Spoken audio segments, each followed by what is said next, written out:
ఓం శ్రీ గురుభ్యో నమ. ఓం శ్రీ మాత్రే నమ.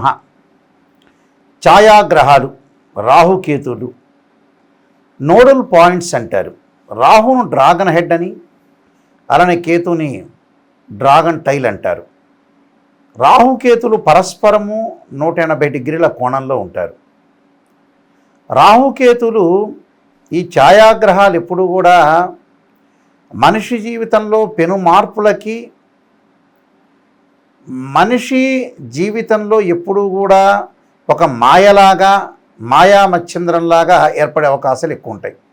అంటే అనుకోని సంఘటనలు, ఎక్స్పెక్ట్ చేయని సంఘటనలు, మనం ఊహించని సంఘటనలు ఏవైతే జరుగుతాయో ఒక మాయలాగా కమ్మే గ్రహాలు ఏమిటి అని అంటే ఆ 2 గ్రహాలు ఛాయాగ్రహాలు అంటారు. అంటే మన నీడని మనం పోల్చలేకుండా, మనకేది కూడా సిగ్నల్ రాకుండా చేసే, మన లైఫ్లో ఏదైతే రాదు అనుకున్న ప్రాబ్లం కూడా వచ్చే అవకాశాలున్న గ్రహము ఏర్పడే, అంటే మన జీవితంలో ఏర్పడే గ్రహాలు, దాని యొక్క ప్రభావాలు అనేవి రాహుకేతువులో ఏర్పడతాయి. అంటే మనం ఏం ఊహించకుండానే ఊహించకుండా మన కష్టాలు తెలియజేసే గ్రహాలు ఛాయాగ్రహాలు. అలానే సేమ్ టైం సుఖాన్ని కూడా, ఊహించని సుఖాన్ని ఇచ్చే కూడా రాహుకేతులే. ఎందుకంటే వాళ్ళ యొక్క స్థానాలను బట్టి మన ఫలితాలను ఇప్పుడు కూడా అంచనా వేయాలి. అంటే పరస్పరం 180 డిగ్రీల కోణంలో ఉంటాయి. అయితే ప్రత్యేకంగా దీంతో కాలసర్పదోషమని, సర్పదోషాలు, రాహుతో ఏర్పడే గురుచండాలయోగ దోషాలు ఏర్పడుతుంటాయి. అంటే ధనపరంగా ఇబ్బందులు, జీవితంలో పైకి వెళ్ళలేకపోవటం, రాహుకేతుల మధ్యలో మిగతా గ్రహాలన్నీ కూడా బంధించబడి ఉంటే దాన్ని కాలసర్పదోషం అంటారు. అనంత, కుళిక, శంఖపాల, తక్షక, కర్కోటక, విషక్త, పద్మ, మహాపద్మ ఇలాంటి 12 సర్పదోషాలనే ఉంటాయి. అంటే 12 కాలసర్పయోగ దోషాలు అంటారు. రాహు అగ్రభాగంలో ఉంటే, కేతు అధోభాగంలో ఉంటే సవ్యకాల సర్పదోషమని, అలానే కేతు పైన ఉండి అగ్రభాగంలో ఉండి అధోభాగంలో రాహు ఉంటే అపసవ్యకాల సర్పదోషాలని, దానిలో దృశ్యగోళార్ధ కాలసర్పయోగ దోషము, అదృశ్యగోళార్ధ కాలసర్పదోషము, అలానే అన్యదృశ్య గోళార్ధ కాలసర్పయోగము, ఇలాంటి కాలసర్పయోగ దోషాలు ఉంటాయి. కాలసర్పయోగం వేరు, సర్పదోషం వేరు. పంచమంలో రాహు ఉన్నా, కేతు ఉన్నా, పంచమంలో శని ఉన్నా, కుజుడున్నా దాన్ని సర్పదోషం అంటారు. పంచమ భావాధిపత్యో కానీ, పంచమ రాస్యాధిపత్యో కానీ, రాహు కానీ, కేతువు కానీ, శని కానీ, కుజుడు కానీ కంజంక్షన్ అయినా, లేకపోతే వాళ్ళ యొక్క ఆయా గ్రహాల యొక్క దృష్టి ఉన్నా కూడా సర్పదోషం ఏర్పడుతుంది అని అర్థం. అందులో కాలసర్పదోషం ఎక్కువగా ఉండటం, సర్పదోషానికి పవర్ తక్కువగా ఉంటుంది. అంటే సర్పదోషం యొక్క ప్రభావం మానవుడి మీద ఒక 65% పడితే, కాలసర్పయోగ దోషం అనేది 95% పడుతుంటుంది. అయితే ఇవన్నీ కూడా ఇప్పుడు మనం చెప్పబోయే ఫలితాలన్నీ కూడా గోచారరీత్యా చెప్పబడే ఫలితాలు అంటారు. సహజంగా ఎవరి రాశి నుంచి వారి రాశికి మనం చూసుకునేటప్పుడు కొన్ని ఫార్ములాస్ ఉంటాయి ఆస్ట్రాలజీలో. ఆ ఫార్ములాలో వాళ్ళ రాశి దగ్గర నుంచి గోచారరీత్యా అనేది జన్మ లగ్నం రీత్యా కాదు, అది గుర్తుపెట్టుకోవాలి. బర్త్ చార్ట్కి గోచారానికి చాలా తేడా ఉంటుంది. ఇక్కడ రాహు తన ఎవరైతే రాశి ఫలాలు చూసుకుంటారో వాళ్ళ రాశి దగ్గర నుంచి రాహు 3, 6, 11 స్థానాల్లో ఉంటేనే రాహు మంచివాడు. మిగతా స్థానాల్లో మిశ్రమ ఫలితాలు, చెడు ఫలితాలు ఇచ్చే అవకాశం ఉంటుంది. అలానే కేతువు దగ్గరికి వచ్చేటప్పుడు 3, 6, 11 కేతువు కూడా. కానీ కొన్ని శాస్త్ర గ్రంథాల్లో కేతువు కూడా 10వ స్థానంలో ఉంటే కొంత మిశ్రమైన మంచి సుఫలితాలు జరిగే అవకాశాలు ఉంటాయి.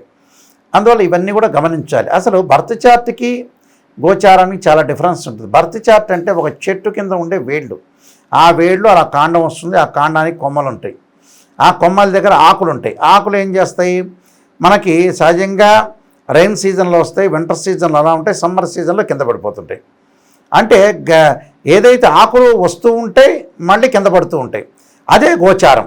అంటే గ్రహాలు ఒక రాశి నుంచి మరో రాశికి మారుతూ ఉంటారు. సహజంగా రాహుకేతువులు ఒక రాశిలో మరి 18 నెలల పాటు ఉంటాడు. అంటే వక్రగతిలోనే ఉంటాడు. మిగతా గ్రహాలన్నీ కూడా రుజుమార్గంలో ఉంటాయి, వాళ్ళ యొక్క సమయాన్ని బట్టి వక్రగతిలోకి వెళ్తారు. అంటే డైరెక్ట్ రిట్రోగ్రేడ్ అంటారు. ఇవి ఎప్పుడూ కూడా ఆల్వేస్ రిట్రోగ్రేడ్లోనే ఉంటాయి రాహుకేతులు. అందువల్ల ఈ రాహుకేతుల్ని వక్రగ్రహాలు అంటారు. అంటే రిట్రోగ్రేడ్ ప్లానెట్స్ అంటారు, డైరెక్ట్ ప్లానెట్స్ కావని అర్థం. ప్రస్తుతం ఇప్పుడు వచ్చేటప్పటికల్లా మనకి నవంబరు 23 నుంచి మనకి 2026 ఆగస్టు 2వ తారీఖు వరకు కూడా సుమారుగా 252 రోజుల పాటు రాహువు శతభిష నక్షత్రంలో ఉంటాడు. తన సొంత నక్షత్రంలో ఉండటం వల్ల ఎలాంటి ఫలితాలు జరుగుతాయి. అలానే సేమ్ టైం కేతువు కూడా పుబ్బా నక్షత్రంలో ఉంటాడు, అంటే శుక్ర నక్షత్రంలో ఉంటాడు. అప్పుడు ఇక్కడ ఒకటేమో స్వయంగా తన సొంత నక్షత్రంలో ఉండటం, కేతు వచ్చే శుక్ర నక్షత్రంలో ఉండటం జరుగుతుంది. ఇక్కడ రెండూ కూడా రాసులైతే మారవు. రాహు కుంభరాశిలోను, కేతు వచ్చేటప్పుడల్లా సింహరాశిలో సంచారం చేయటం వల్ల ద్వాదశ రాశుల యొక్క ఫలితాలు ఏ విధంగా ఉన్నాయో మనం తెలుసుకుందాం. మీనరాశి వారికి 252 రోజుల పాటు రాహు తన సొంత నక్షత్రమైన శతభిష నక్షత్రంలో ఉండి వ్యయస్థానం రాహు యొక్క ఫలితం వల్ల ఏ విధంగా ఉండబోతుంది. రాహు వ్యయస్థానంలో ఉండటం వల్ల ఆర్థిక పరంగా లావాదేవీలు బాగా ఉంటాయి, ఇంక్రీజ్ అయ్యే అవకాశం ఉంటుంది. కానీ సేమ్ టైం 25% ఖర్చు అయ్యే అవకాశాలు ఎక్కువ ఉంటాయి. 25 నుంచి 35% వరకు కూడా కొంత డబ్బులు ఖర్చు అయ్యే సూచనలు ఉంటాయి. అలాంటి డబ్బులు ఖర్చు కాకుండా చాలా జాగ్రత్తగా ఆలోచన చేసి ముందుకెళ్తే మనకు మంచి జరిగే అవకాశాలు ఎక్కువ ఉంటాయి. ఎందుకంటే ఇక్కడ 12వ స్థానం రాహు ఉండటం వల్ల లవ్ అట్రాక్షన్ తగ్గటం, ప్రేమ తగ్గటం, అలానే కొంచెం స్త్రీ సౌఖ్యం, అలానే స్త్రీలతో తిరిగే అవకాశాలు ఎక్కువగా ఉండటం, ఒకటి చికాకులు, మానసిక వేదన, మెయింటైన్ చేయలేకపోవటం, అడ్మినిస్ట్రేషన్ మెయింటైన్ చేయలేకపోవటం, కుటుంబాన్ని పోషించలేకపోవటం, ఇలాంటి సందర్భాలు ఏర్పడే అవకాశాలు ఎక్కువ ఉంటాయి. కాబట్టి ఇక్కడ చికాకులు పడొద్దండి. అంటే అనవసరమైన చికాకులు పడకుండా ప్రశాంతమైన వాతావరణాన్ని క్రియేట్ చేసుకుంటే మనకు మంచి జరిగే అవకాశం. అంటే వృత్తి, ఉద్యోగ, వ్యాపార రంగాలు ఎలాంటి నష్టం లేదు, డబ్బులు ఇంక్రీజ్ అవుతాయి, డెవలప్మెంట్ చెందుతారు, ఆర్థిక పరంగా బాగుంటుంది, నూతన వాహనాలు కొనుగోలు చేసే అవకాశాలు ఉంటాయి. అయితే డబ్బు ఖర్చు అవుతుంది. డబ్బు ఎలాంటి వాటి ఖర్చు ఉంది, అసెట్స్, భూములు, పొలాలు, వాటన్నిటి ఖర్చు అయ్యే అవకాశాలు ఎక్కువ ఉంటాయి. అంటే మన మనీ అనేది అసెట్స్ రూపంలో చేంజ్ అవుతుంటుంది. కాబట్టి స్థిరాస్తి అంటే చరాస్తి కాస్త స్థిరాస్తి రూపంలో మారుతుంది మాత్రమే. విద్యార్థులకు అనుకూలంగా ఉంటుంది, ఎలాంటి ఇబ్బంది లేదు.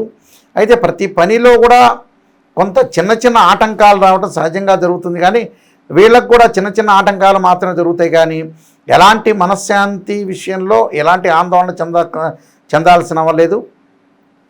మీకు మనశ్శాంతి తెచ్చుకోండి.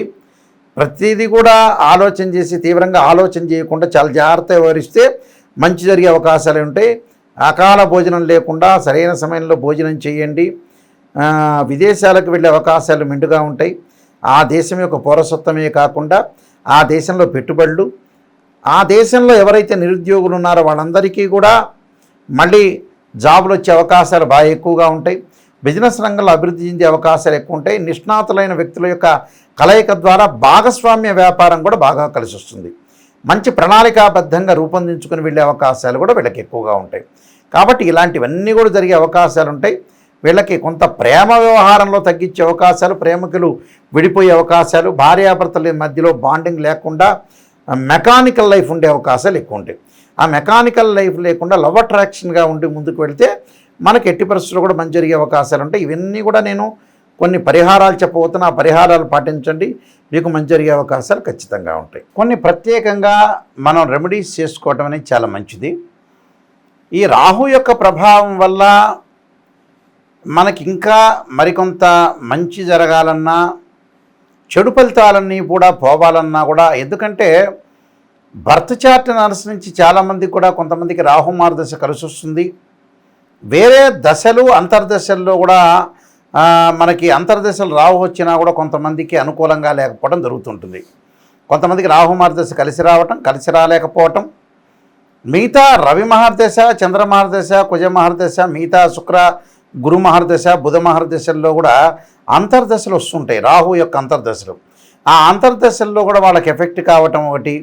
అంటే వివాహాలకు సంబంధించిన విషయాల్లో కానీ, అలానే శుక్ర రాహుల యొక్క కలయిక, గురు రాహుల యొక్క కలయిక, శుక్రుడు గురువు రాహు నక్షత్రాల్లో ఉండటం, అలానే కేతు నక్షత్రాల్లో ఉండటం జరుగుతుంటుంది జన్మజాతకంలో.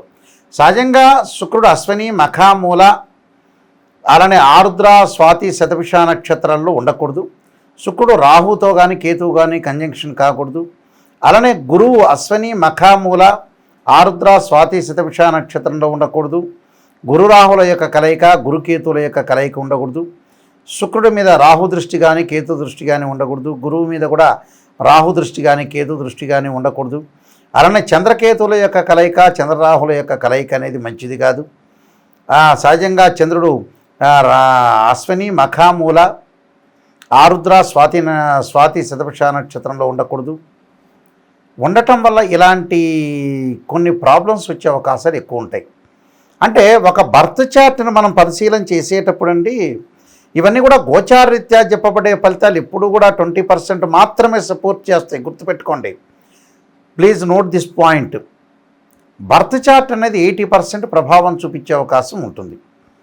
అందువల్ల ఈ 20% అంటే ఏంటంటే, ఎంత కృషి చేసినా కూడా కొంత ఆవగిందంత అదృష్టం అనేది ఉండాలి, ఏదో రకంగా కొంత అదృష్టం కలిగి ఉండాలి అని అంటే గోచారాన్ని చూడాలి.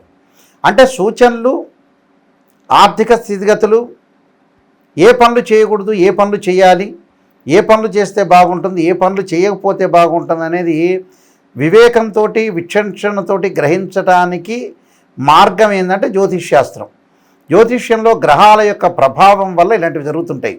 ఆ సూచనలు చేసుకొని ఎప్పుడప్పటికీ మనం వెళ్తూ ఉన్నాం అనుకోండి, ఆ సూచనను అనుసరించి వెళ్తే మన జీవితం అనేది అనుకూలంగా ఉంటుంది. ఎప్పుడూ కూడా ప్రతి విషయాన్ని కూడా కూలంకషంగా ఆలోచన చేసి ముందుకు వెళ్ళాలి. అంటే లైఫ్ని మనం ఎలా డెవలప్మెంట్ చేసుకోవాలి అనే విషయాల్లో కూడా రాహుకేతుల యొక్క ఛాయాగ్రహాల యొక్క పాత్ర అనేది ప్రాధాన్యత సంతరించుకుంది. కాబట్టి ఖచ్చితంగా ఈ విషయాలన్నీ కూడా ఆలోచన చేయాలి. అలానే రాహువుకి ఎప్పుడు కూడా మనకి బాగా లేకపోతే జన్మజాతకంలో కానీ గోచారరీత్యా అనుకూలంగా లేకపోతే అర్ధకాయ మహావీరం చంద్రాదిత్యమర్ధనం సింహకాకర్ప సంభూతం తం రాహుం ప్రణమామ్యం అనే మంత్రాన్ని, అలానే దుర్గాదేవి యొక్క ఆరాధన చేయాలి. వీలైతే చండీ హోమం లాంటివి చేసుకోవాలి, చండీ పారాయణాలు. అలానే దానికి రాహువుకి అధిదేవత ప్రతిదేవత అంతరిక్ష దేవత అధిష్టాన దేవతలు ఉంటారు, వాళ్ళని కూడా ప్రార్థన చేయాలి. అలానే నాగరాజాయుధ్యే పృథ్వీధరాయ ధీమే తన్నో సర్పప్రచోదయాత్ అనే మంత్రాన్ని, అలానే నమో అస్తు సర్పేభ్య ఏకేచ బుద్ధిమనో ఏ అంతరిక్షే ద్వితీభ్య సర్పేభ్యో నమః అనే మంత్రాన్ని చక్కగా, అలానే తత్పురుషాయుధ్యే కద్రువంశాయ ధీమహే తన్నో సర్పప్రచోదయాత్ అనే సర్పగాయత్రి మంత్రాలు, నవనాగమండల పూజ, అష్టనాగమండల పూజ, ద్వాదశ నాగమండల పూజలు, రాహుకి మినుములు దానం చేయటం ఖచ్చితంగా చేయాలి. అలానే ప్రదర్శనాలు చేయాలి. కేతువుకు అధిష్టాన దేవతల్ని, అధిదేవతల్ని, అంతరిక్ష దేవతల్ని ఆరాధన చేయాలి సహజంగా. అయితే గణపతి యొక్క ఆరాధన, ఓం గం గణపతి నమః మంత్రం చదువుకోవటం, పలాశపు శంకాసం తారకాగ్రమస్తకం రౌద్రం రౌద్రాత్మం ఘోరం తం కేతుం ప్రణమామ్యం అని. కేతు జ్ఞానకారకుడు, రాహు చక్షు పీడా కారకుడు అంటాం మనం. అందువల్లే రాహురిష్టే సంప్రాప్తే రాహు పూజాంచకారయేత్ రాహుధ్యానం ప్రవక్ష్యామి చక్షు పీడోపశాంతి అంటారు. కేతురిష్టే సంప్రాప్తే కేతు పూజాంచకారయేత్ కేతు ధ్యానం ప్రవక్ష్యామి జ్ఞాన పీడోపశాంతి అంటారు. కేతు అధిష్టాన దేవత. అక్కడ గణపతి యొక్క ఆరాధన చేయటం, గరికతోటి ఆరాధన చేయటం, గకార అష్టోత్తరము, వక్రతుండ మహాకాయ కోటిసూర్య సమప్రభ నిర్విఘ్నము కుర్మే దేవ సర్వకార్యేషు సర్వదా అంటారు. గణపతి యొక్క ప్రార్థన చేయాలి. కేతువుకి ఉలవలు దానం చేయాలి. చిత్రవర్ణానికి సంబంధించిన వస్త్రాన్ని దానం చేయటం వల్ల మనకు మంచి జరిగే అవకాశం ఉంటుంది. 2 జంట సర్పాలని ఆరాధన చేయాలి. రాహుకేతుల యొక్క పూజ చేయాలి. వీలైతే రాహుకేతుల యొక్క హోమం, ఛాయాగ్రహ హోమం అంటారు. అలానే సర్పసూక్త పాశుపతాశ్రుద్ర అభిషేకం, 10 శివలింగాలతోటి అభిషేకం చేయటం, ఇలాంటి రెమెడీస్ అన్నీ కూడా చాలా చెప్పబడింది. ఈ రెమెడీస్ అన్నీ కూడా మీరు చేయొచ్చు. కానీ బర్త్ చార్ట్ను చూపించుకోవటం చాలా ఇంపార్టెంట్. గోచారానికంటే కూడా చాలామంది అడుగుతుంటారు, గురువుగారు మాకు మేషరాశి వాళ్ళకి ఇలా ఉంటుంది. అందరికీ మేషరాశి వాళ్ళందరికీ అలా జరగదు. మేము చెప్పినట్టుగా ఖచ్చితంగా ఇక్కడ బర్త్ చార్ట్ను చూపించుకోవాలి. చూపించుకుంటేనే రాశిచక్రము, నవాంశకము, భావచక్రము, ఈ 12 చక్రాల D16 చార్ట్స్ అవన్నీ కూడా మనం చూడాలి. దశలు, అంతర్దశలు, మ్యాథమెటికల్ క్యాలిక్యులేషన్స్ వేయాలి. ఇలా వేస్తేనే మనకి నిజంగా తెలుసు. బర్త్ చార్ట్ని, గోచారాన్ని క్లబ్ చేసి చెప్తాం. అదొకటి.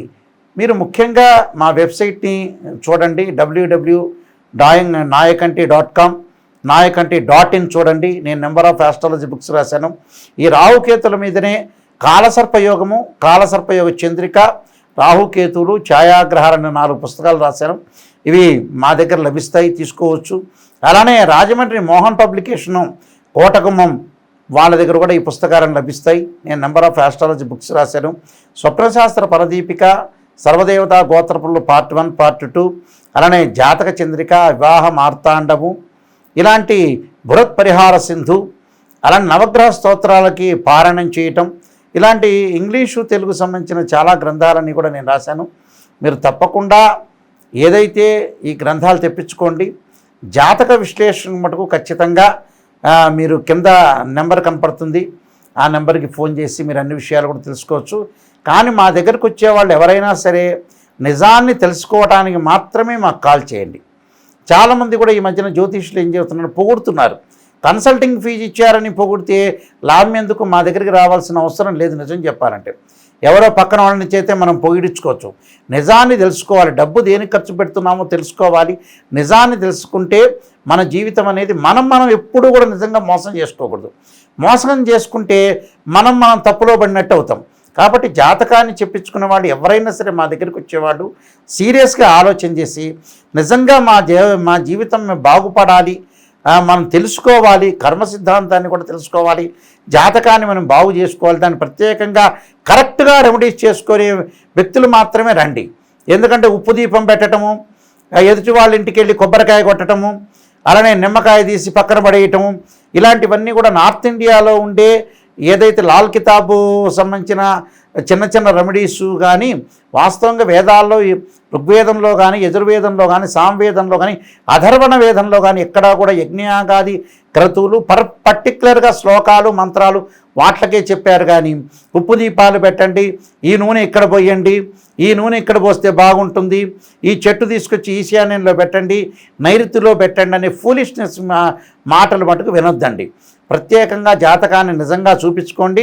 మా దగ్గరికి ఎవరైనా సరే కాంటాక్ట్ చేసిన వాళ్ళు ఎవరైనా సరే ఫోన్ లైన్లో తప్పకుండా వాయిస్ రికార్డింగ్ పెట్టుకోండి. వాయిస్ రికార్డింగ్ పెట్టుకుంటే మళ్ళీ మీరు రిపీట్గా వినే అవకాశాలు ఖచ్చితంగా ఉంటాయి. మీ అందరికీ కూడా మంచి జరగాలని ఆశిస్తూ సర్వే జనా సుఖినో భవంతు.